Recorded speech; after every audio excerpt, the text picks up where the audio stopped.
너희 속에 내 영을 두어입니다. 한번 읽어볼까요? 시작. 예, 에스겔서 36장 24절에서 28절 말씀입니다. 한번 교독해볼까요? 교독합니다. 내가 너희를 이방 민족들 가운데서 데리고 나오며 그 여러 나라에서 너희를 모아다가 너희의 나라로 데리고 들어가겠다.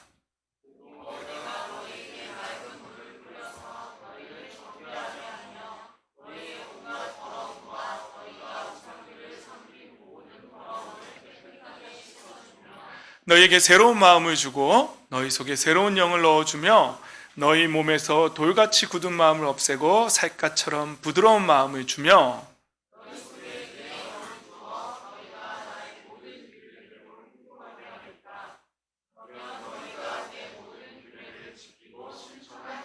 함께 읽습니다. 그때에는 내가 너희 조상에게 준 땅에서 너희가 살아서 너희는 내 백성이 되고 나는 너희의 하나님이 될 것이다. 아멘. 네.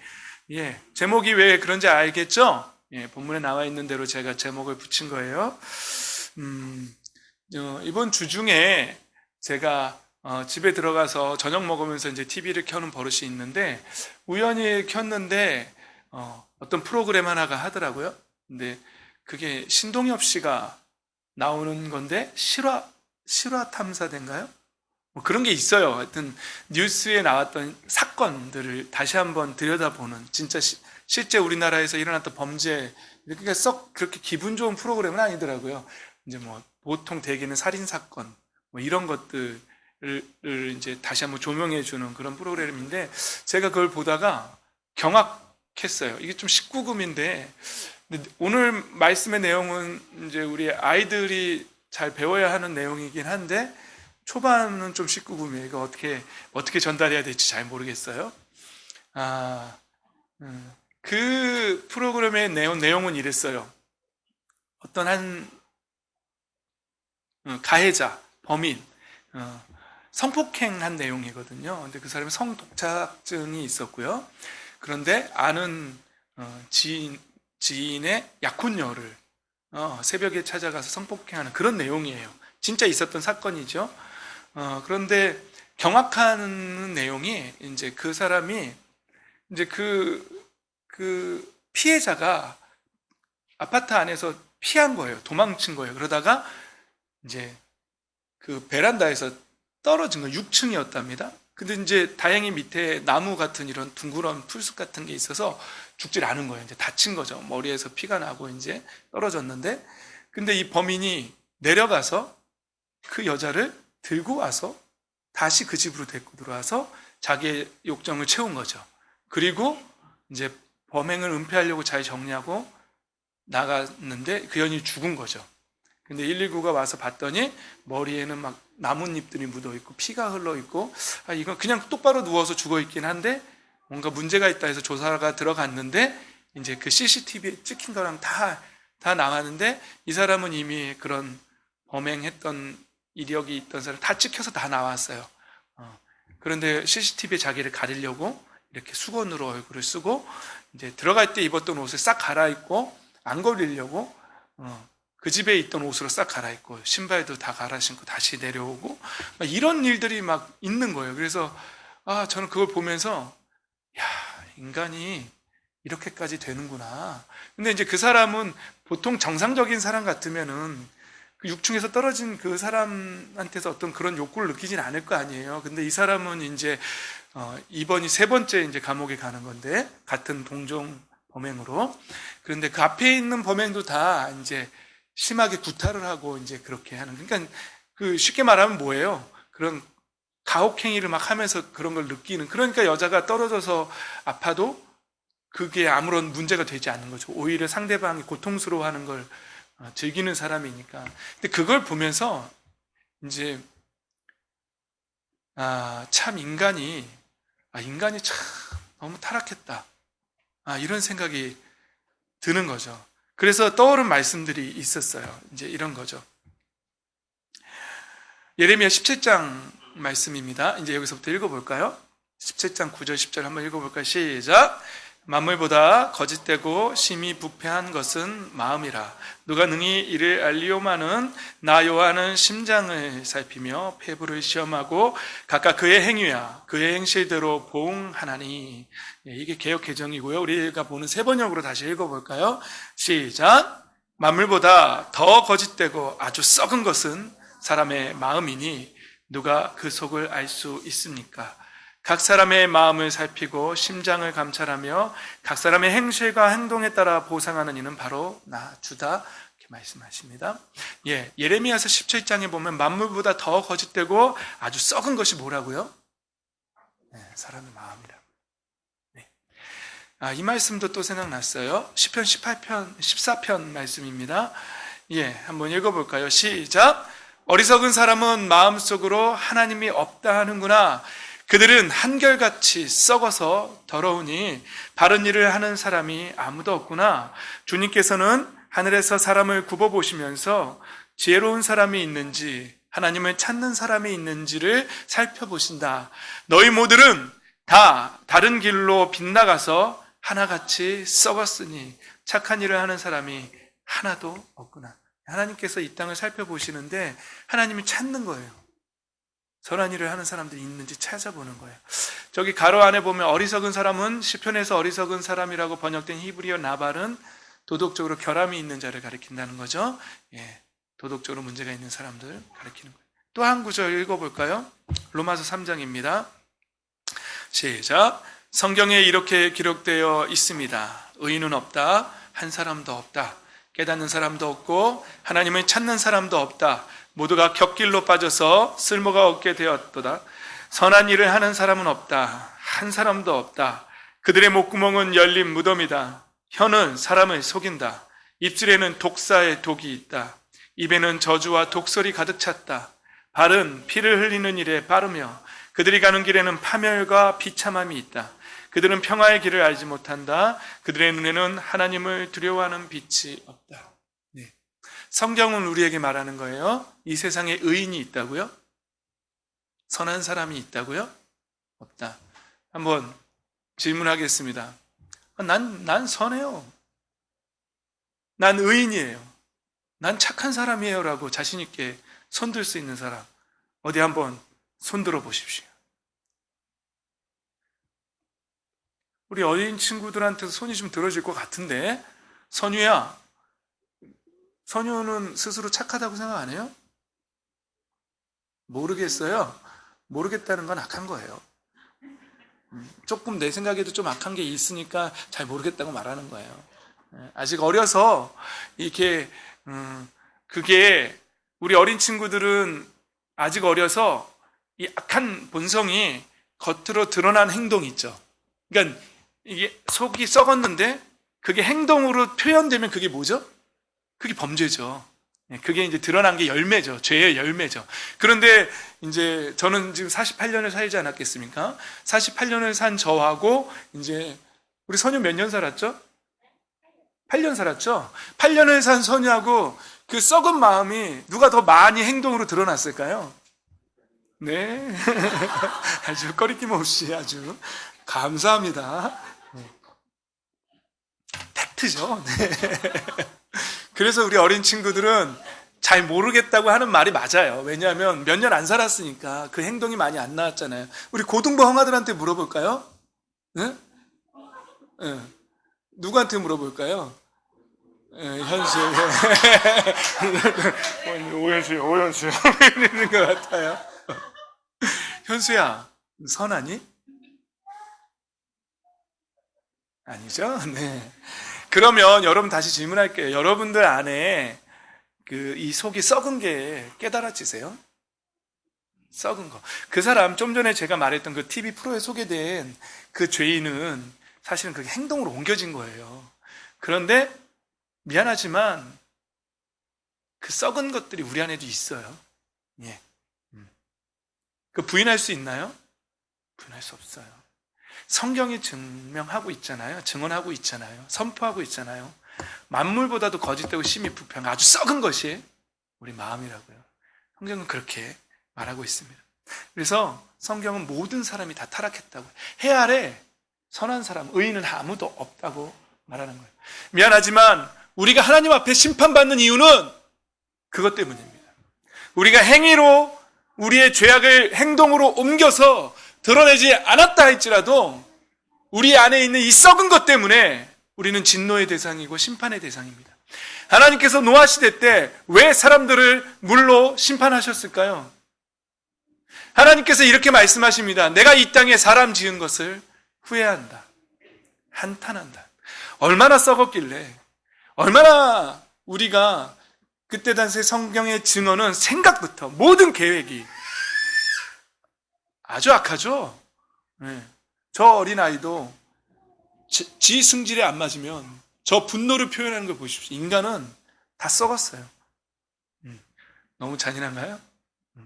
썩은 본성에서 나오는 거예요. 내 뜻대로 안 맞으면요 죽여버리거든요. 어떤 사람은 죽이고 아직 힘이 없으면 못 죽이죠. 그러나 항상 나와요. 운전할 때도 나오고요. 살다가도 나오죠. 누구나 다 을 되기도 싫고 갑이 되어서 갑질하고 싶고 말 안 들으면은 내 뜻대로 조종하고 싶고 뭐든지 다 그러고 싶은 게 우리의 썩은 마음에 나오는 거예요. 그래서 성경은 우리가 진노의 대상이 되었고 본질상 진노의 자녀가 되었다 그러고 심판의 대상이 된 거예요. 그러니까 착각하면 안 되는 게 우리가 하나님 앞에 심판의 대상이 된 것은 우리 마음이 그렇게 부패해 버렸기 때문에 심판의 대상이 된 거예요. 난 죄인이 아닌데? 저 사람은 법 없이도 살 사람인데? 전문 용어가 나올 뻔했어요. 구라입니다. 거짓입니다. 이 세상에 선한 사람은 아무도 없습니다. 그러나 우리는 그걸 깨달아야 합니다. 사도 바울은 오호라 나는 공고한 사람이라 내 안에 선한 것이 없는 걸 난 발견했다. 사망의 몸이다 나는. 누가 이 사망의 몸에서 나를 좀 건져내다오 라고 그렇게 외칩니다. 은혜를 받은 사람일수록 내 안에 썩은 것을 많이 발견합니다. 날마다 봅니다.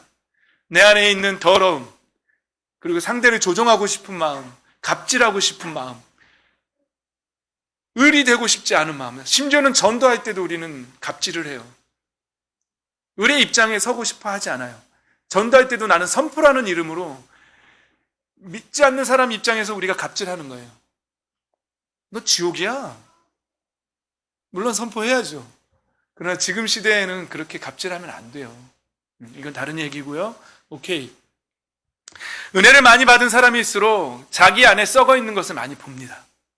그리고 겸손해집니다. 하나님 앞에 나아갑니다. 그리고 날마다 성령을 붙잡고 성령님의 임재하심을 기도하며 우리가 성령님의 임재하심을 위해서 간구하는 것은 내가 성령의 충만함을 받아서 이 교회 안에서 으뜸이 되고자 하는 그런 욕심 때문에 기도하는 게 아니에요. 그런 저희로 우리가 하나님 앞에 나아가면 그 역시도 아직 그 본질을 깨닫지 못한 거예요.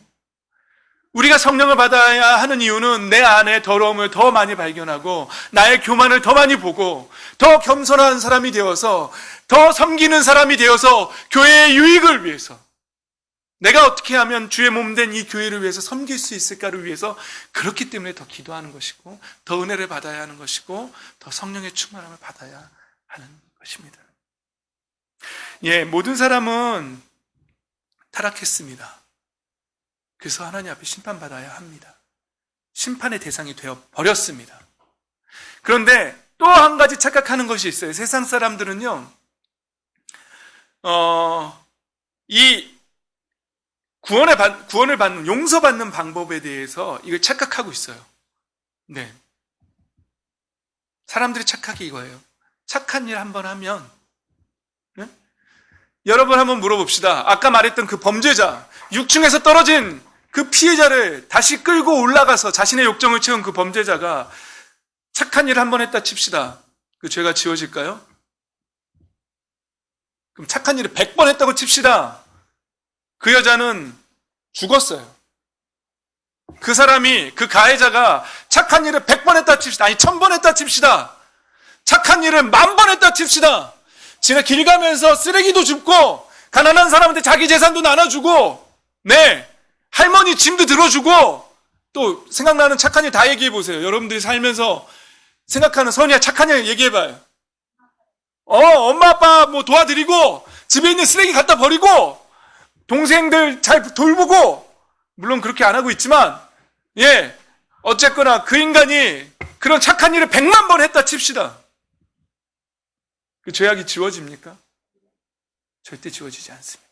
그런데 인간들은요, 플러스 마이너스 0이 된다고 착각하고 있어요.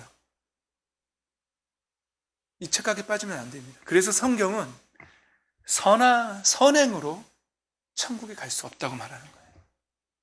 아무리 착한 일을 한다고 해도 하나님 앞에 타락해버린 이 본성은, 썩어버린 본성, 진노의 대상이 되어버린 이 본성은 아무리 착하게 산다고 해도 구원받을 수 없습니다. 용서되지 않습니다. 선한 일로는 용서받을 수가 없습니다. 또 한 가지 착각이 있습니다. 그것은 깨달음으로 그 죄를 용서받을 수 있다고 생각하는 거예요. 어떤 사람들은 타종교에서 아니면 철학을 하는 사람들도 마찬가지입니다. 뭔가 깨닫습니다. 벽을 쳐다보고 면벽 수행을, 아니면 산속에 올라가서, 유명한 산들이 있죠. 계룡산, 무슨 산이 있나요? 조를 켜놓고 돌 앞에서 깨달음을 얻습니다. 벽을 보고 10년을 기도합니다. 밥만 먹고 벽만 쳐다봅니다. 물론 화장실도 갑니다. 그러면서 뭔가를 깨닫습니다. 아하, 인생은 고구나, 고달픈 거구나. 그거 모르는 사람이 누가 있어요? 그거를 10년을 해서 깨달아야 될 일입니까? 저는 고3 때 깨달았어요. 고3 때 고를. 여러분들 깨달으셨어요? 인생이 고라는 사실을? 어렵다는 사실을 깨달으셨어요? 엄청난 깨달음입니다. 그런데 그 깨달음이 타락한 우리의 본성을, 진노의 대상이 되어버린 우리의 죄악을 그 깨달음이 씻어줍니까? 용서가 됩니까? 깨달아진다고? 그렇지 않습니다. 이 세상에 아무리 더 깊은 성찰을 하고 깨달았다고 해도 그 깨달음으로는 죄악이 용서되지가 않습니다. 이것이 인간들이 하고 있는 또 착각 중에 하나예요. 감옥도 마찬가지입니다. 그 죄를 지은 사람이 감옥에 들어가서 30년을 감옥에 들어갔다 나왔다고 칩시다. 그 여성을 죽인 그 죄가 감옥에 30년에 갇혀있다 나왔다고 해서 그 죄가 지워집니까? 죄값을 정말 치른 겁니까, 그게? 아니, 감옥은 그냥 단지 그 사람이 또 다른 죄를 지을까봐 격리시켜 놓은 거예요. 너는 잠깐 여기에 격리되어 있어야 돼. 30년 동안, 아니면 평생. 네. 그나마 사람들이 생각하는 것 중에 그 인간을 사형시켜달라고, 죽여버려 하고, 그래서 그 인간이 죽는 꼴을 보면 그나마 내가 용서하겠다고. 그래서 이 사람이 사형받았다고 칩시다. 자기 죄값으로 자기가 죽었다고 칩시다. 용서된 건가요? 그 죄가? 그렇지 않습니다. 성경에서 죄의 싹은 사망이라고 말할 때 그 사망은 이 세상에서의 내 목숨이 죽는다고 해서 그 죄값이 씻어지는 게 아닙니다. 거기서 말하는 사망은 둘째 사망을 말하는 거예요. 성경에서 말하는 사망은 둘째 사망을 말하는 겁니다. 우리 죄의 값은 이 땅에서 죽음뿐만이 아니라 영원한 죽음, 지옥을 말하는 것입니다. 그게 죄의 대가예요. 죄의 싹입니다. 그래서 성경은 착각하지 말아라. 너희의 죄를 용서받고 하나님 앞에 구원받는 방법은, 유일한 방법은 이거밖에 없다라고 성경은 선포하고 있어요. 그 말씀이 사도행전 4장 12절에 이렇게 말합니다. 한번 읽어볼까요? 시작! 스탑. 너무 슬퍼요? 뭐 이렇게 착한 일도 안 되고, 깨달음도 안 되고, 막 감옥 갔다 와도 안 되고, 사형 받아도 안 되고, 그런다니까 막 슬퍼요? 왜 이렇게 목소리가 왜 그래요? 너무 전곡을 찔렀나요, 제가? 어린이 친구들만 한번 해봅시다. 고딩은 내 어른으로 봐줄게요. 중학교 이하. 우리 막내가 누구죠? 찬윤가요? 다희까지. 다희는 못 읽는구나. 다희는 들으세요. 네, 알았어요. 자, 우리 어린이 친구들만 한번 큰 목소리, 누가 목소리 제일 큰지 한번 봅시다. 시작! 예수밖에는 다른 아무에게도 구원은 없습니다. 사람들에게 주신 이름 가운데 우리가 의지하여 구원을 얻어야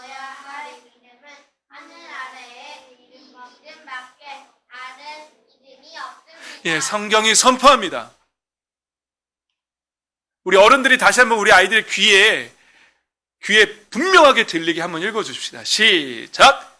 이 예수밖에는 다른 아무에게도 구원은 없습니다. 사람들에게 주신 이름 가운데 우리가 의지하여 구원을 얻어야 할 이름은 하늘 아래에 이 이름밖에 다른 이름이 없습니다. 믿으십니까? 아멘. 예수 그리스도의 이름밖에는, 예수 그리스도의 십자가의 그 희생밖에는, 그 보혈밖에는, 그 헌신밖에는 이 세상 천하 만민에게 구원을 얻을 만한 다른 이름을 준 적이 없다고 성경은 분명하게 선포하고 있습니다. 하나님께서는 계획이 있으셨습니다. 하나님께서 원하시는 것이 있습니다. 그것이 바로 오늘 본문 말씀입니다. 오늘 본문 말씀에 이렇게 말씀합니다. 내가 너희를 이방 민족들 가운데서 데리고 나아오며 그 여러 나라에서 너희를 모아다가 너희의 나라로 데리고 들어가겠다. 내가 너희를 데리고 나와서 나라로 데리고 들어가겠다. 이게 오늘 본문 24절의 말씀입니다. 우리를 어딘가에서 데리고 나와서 너희를 어느 나라로 데리고 들어가겠다라고 말씀하십니다. 그리고 너희에게 맑은 물을 뿌려서 정결하게 하겠다고 말씀하십니다. 너희를 정결하게 하며 너희의 온갖 더러움과 너희가 우상들을 섬긴 모든 더러움을 깨끗하게 씻어주겠다고 말씀하십니다.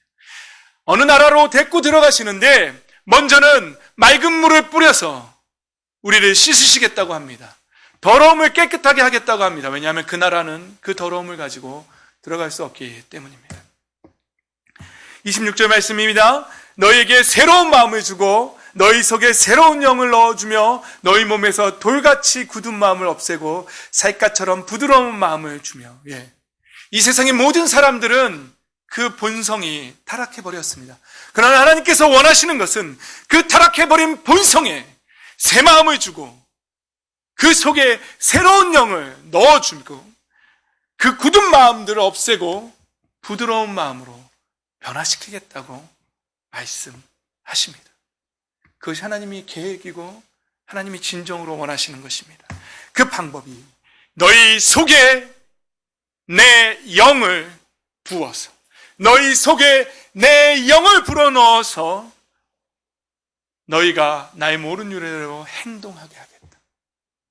그러면 너희가 내 모든 규례를 지키고 실천하겠다. 너희 속에 내 영을 두어 행동하게 하겠다. 이것이 하나님의 계획이고 하나님이 원하시는 바입니다. 그때에는 너희는 내 백성이 되고 나는 너희의 하나님이 될 것이다. 이렇게 말씀하십니다. 우리 안에 하나님의 영을 불어넣으셔서 그 영을 따라서 살게 하겠다고 합니다. 그래야지만 너희가 내 백성이고 내가 너희 하나님이 된다고 그렇게 말씀하시는 것입니다. 여러분, 이 성령을 받는 방법이 있습니다. 하나님의 영을 받는 방법 성경에서 이렇게 선포합니다. 한번 읽어봅시다. 시작! 베드로가 대답하였다. 회개하십시오. 그리고 여러분 각 사람은 예수 그리스도의 이름으로 침례를 받고 죄의 용서를 받으십시오. 그리하면 성령을 선물로 받을 것입니다. 할렐루야. 성령을 선물로 받는 방법, 유일한 방법, 회개하십시오. 그리고 예수님의 이름으로 침례를 받으십시오. 여러분, 침례를 받는다는 것이 무엇입니까? 침례를 받는다는 것은 자신이 죄인임을 시인하는 것입니다. 만물보다도 심히 썩어버린 이 마음, 하나님, 저는 그렇게 썩은 존재입니다라는 것을 시인하는 것입니다.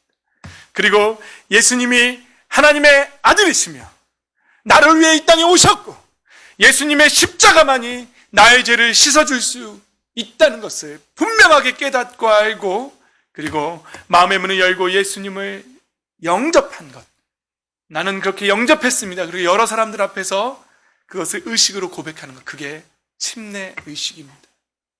우리가 결혼할 때 결혼 예식을 하잖아요. 그렇죠? 그럼 사람들한테 뭐 하는 거예요?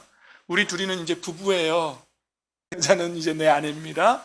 품절 됐습니다. 뭐 이런 거 말하는 거잖아요. 사람들한테 우리가 공식적으로 부부임을 선포하는 게 결혼 예식이잖아요. 그러니까 침례 의식이 뭐예요? 나는 죄인입니다. 그러나 하나님의 아들이신 예수님이 나를 위해 이 땅에 오셨고 나의 죄를 대신해서 십자가에서 대신 죽어주셨고 그 보혈만이 나의 죄를 씻어주시고 나의 죄값을 대신 치러주십니다. 그래서 나는 마음의 문을 열고 예수 그리스도를 영접했고 그리고 나는 예수님의 자녀가 하나님의 자녀가 되었습니다 라는 것을 의식적으로 고백하는 게 바로 침례의식입니다. 아직 이 고백을 하지 않으신 분 손 들어보십시오. 침례식을 아직 하지 않으신 분 침례 네, 손 내리십시오. 침례식을 안 받고 예수님을 믿었는데 침례식을 안 받고 어떤 사고로 갑자기 죽을 수도 있잖아요. 그렇죠? 그러면 천국에 갈까요? 지옥에 갈까요? 천국에 갑니다. 그러나 살아있는 동안은 이 고백 꼭 하십시오. 사람들 앞에서 분명하게 공포하십시오. 선포하십시오. 선언하십시오. 손 오른손을 맞춰서 오른손을 들고 나 아무개는 이렇게 살겠습니다. 나는 예수와 함께 죽었고 예수와 함께 다시 살았습니다. 이제 하나님의 자녀로서 나는 이 땅 위의 가치로 살지 않고 하늘의 가치로 하늘에 소속된 시민으로 살겠습니다라고 선포하십시오. 꼭 침례 받으십시오. 네. 오케이. 성경은 이렇게 말합니다. 마음의 문을 열면 들어오신다고 말합니다. 요한계시록 3장 20절 말씀 한번 읽어볼까요? 큰 소리로 읽으십시오. 시작! 보아라, 내가 문 밖에 서서 문을 두드리고 있다. 누구든지 내 음성을 듣고 문을 열면 나는 그에게로 들어가서 그와 함께 먹고 그는 나와 함께 먹을 것이다. 문을 열면 예수님께서 들어가셔서 함께 먹고 함께 먹을 것이라고 말씀하십니다. 마음의 문을 여십시오. 그러면 성령님이 우리 안에 들어오십니다. 예수 그리스도를 영접하십시오. 성령님이 들어오십니다. 하나님 앞에 그 죄를 고백하고 회개하십시오. 내가 죄인임을 고백하십시오. 그럼 성령을 선물로 받습니다. 마음의 문을 열면 성령님이 들어오십니다. 그러면 하나님과 함께 먹고 더불어 먹는 삶을 살게 될 것입니다. 성경은 이렇게 말합니다. 그래서 그렇게 들어온 성령님, 그 성령님을 따라 살라고 그렇게 말합니다. 갈라디아서 5장 16절입니다. 함께 읽습니다. 시작! 내가 이르노니 너희는 성령을 따라 행하라. 그리하면 육체의 욕심을 이루지 아니하리라. 세 번역으로 다시 읽습니다. 내가 또 말합니다. 여러분은 성령께서 인도하여 주시는 대로 살아가십시오. 그러면 육체의 욕망을 채우려 하지 않을 것입니다. 다음 절입니다. 5장 17절 시작! 육체의 욕망은 성령을 거스르고 성령이 바라시는 것은 육체를 거스릅니다. 이 둘이 서로 적대 관계에 있으며 여러분은 자기가 원하는 일을 할 수 없게 됩니다. 여러분 보십시오. 예수님을 믿고 성령을 모셔들었는데 그럼에도 불구하고 우리 안에는 서로 육체의 욕망과 성령을 따라 살고자 하는 그 성령의 소욕과 그것이 뭐라고요? 서로 적대 관계에 있다고요. 예, 그것이 우리 안에서 일어나는 일이에요. 예수님께서 십자가에서 원시복음에서 예언한 것처럼 여자의 후손이 뱀의 머리를 밟을 거라고 예언되어 있습니다. 예, 예수님께서 십자가에서 사탄의 권세를 밟았습니다. 그러나 그때 해결된 것은 우리의 신분입니다.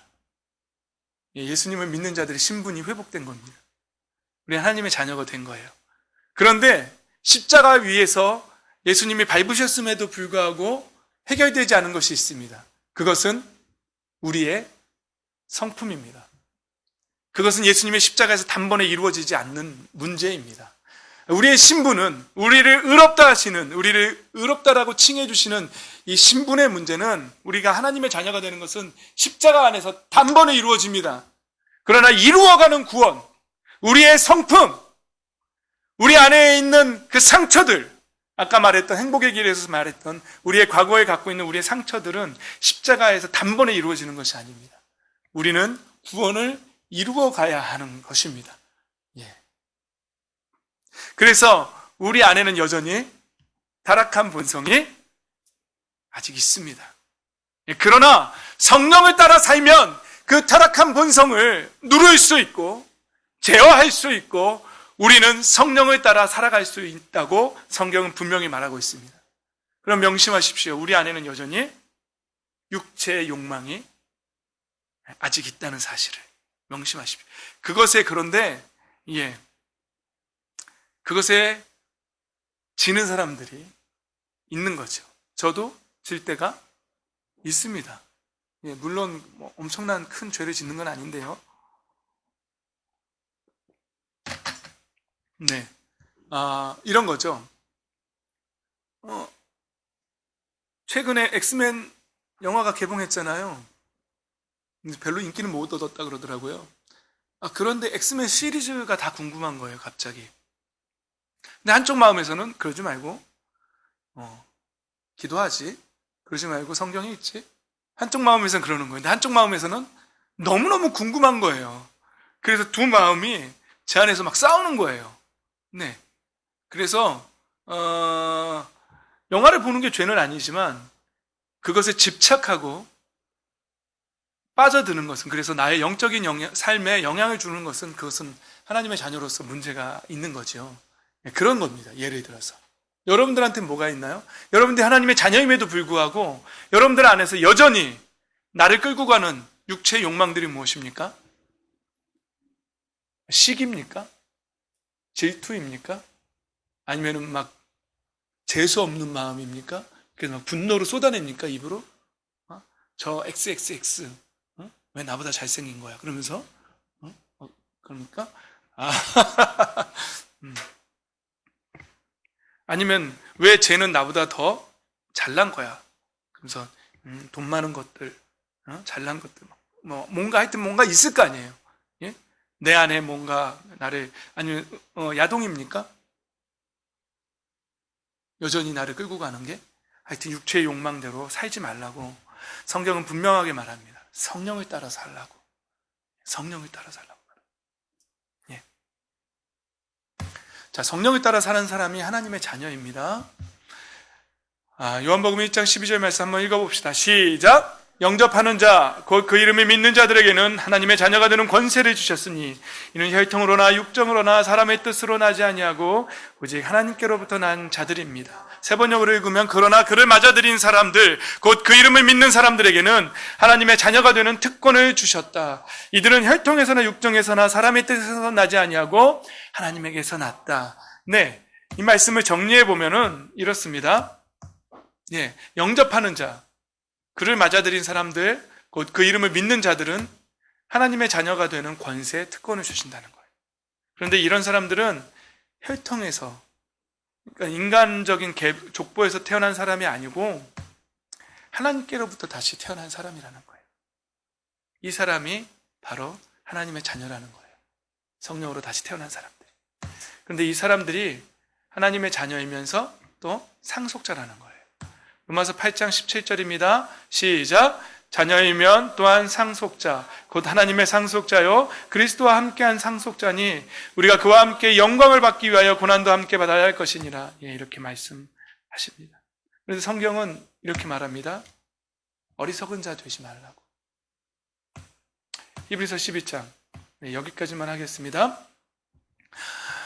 함께 읽어볼까요? 시작! 또 음행하는 자나 음식 한 그릇에 장자권을 팔아넘긴 에서와 같은 속된 사람이 생기지 않도록 주의하십시오. 여러분이 알다시피 에서는 그 뒤에 축복을 상속받기를 원하였으나 거절당하였습니다. 그는 눈물을 흘리면서 구하였건만 회개할 기회를 얻지 못하였습니다. 네. 히브리서 저자에 의하면은요, 네, 한 번 구원받은 사람이 구원이 보장되지가 않아요. 히브리서 저자에 의하면 그렇지 않아요. 정신 바짝 차리고 살라고 그래요. 물론 해석하는 방법은 다양합니다. 목회자적인 마인드에서 경각심을 불러일으키기 위해서 그렇게 말씀하시는 거다라고 말하기도 해요. 예. 그러나 어쨌거나 히브리서 12장에서는요. 음행하는 자나 음식 한 그릇에 장자의 명분을 팔아넘기지 말라고 분명하게 경고하고 있습니다. 예. 우리는 성령을 따라 살아야 될 사람입니다. 그런데 육체의 욕망 때문에, 육신의 욕심 때문에 성령을 따라 살지 않고 육신의 욕망을 따라서 계속 사는 행위들은 마치 에서가 그 시덥지 않은 팥죽 한 그릇 때문에 그래 장자의 명분 너 가져라고 팔아넘긴 거와 마찬가지라고 그렇게 말하는 것입니다. 여러분, 마지막으로 부탁드립니다. 성령을 따라 사십시오. 그것이 하나님의 뜻입니다. 우리 안에 하나님의 영을 불어넣어 주시고, 그리고 새 마음을 주시고 살같이 부드러운 마음으로 살기를 원하십니다. 그리고 그 성령을 따라 살아가기를 하나님께서 원하십니다. 너희 속에 내 영을 넣어 주어서 그 영을 따라 살게 하겠다고 하나님 말씀하십니다. 그 사람이 바로 하나님의 자녀이고 하나님 나라를 상속받을 상속자입니다. 그런데 그 귀한 상속을 팥죽 한 그릇에 이 땅의 욕망 때문에 팔아넘겨서는 되겠습니까? 안 되겠습니까? 안 되겠습니다. 하나님 계시 마십시오.